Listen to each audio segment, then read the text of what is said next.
Duka menyelimuti dunia hiburan tanah air atas kepergian presenter sekaligus komedian Empok Alpa.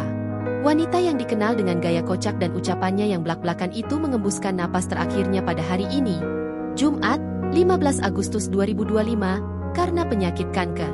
Kabar ini pertama kali diungkapkan oleh Raffi Ahmad di media sosialnya. Ia membagikan fotonya bersama Irfan Hakim saat sedang menengok Empok Alpa yang sedang berbaring di atas ranjang.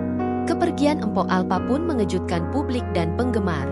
Pasalnya selama ini, Empok Alpa merahasiakan penyakitnya dan meminta Raffi serta Irfan untuk tidak menyebarluaskan kondisi kesehatannya. Saat mengandung anak kembarnya, Empok Alpa juga ternyata tengah menjalani perawatan kemoterapi.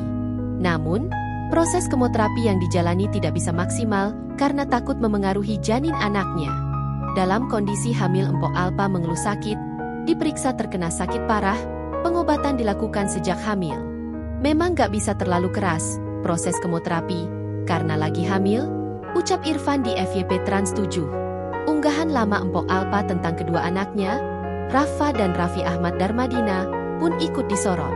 Pada unggahan yang dibagikan pada 30 Mei lalu, Empok Alpa membagikan video perkembangan Rafa dan Raffi dengan menggunakan lagu Selalu Ada di Nadimu yang dinyanyikan oleh Prince Poetirai dan Queen Salman. Pada keterangannya, Empok Alpa berharap bisa melihat pertumbuhan Rafa dan Raffi menjadi orang sukses. Ia juga memanjatkan beberapa doa untuk kedua putranya itu.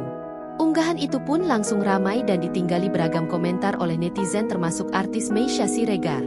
Ya Allah Empok, semoga anak-anak ini mengantarkanmu ke surga, tulis Meisya Siregar. Download Tribun X sekarang, menghadirkan lokal menjadi Indonesia.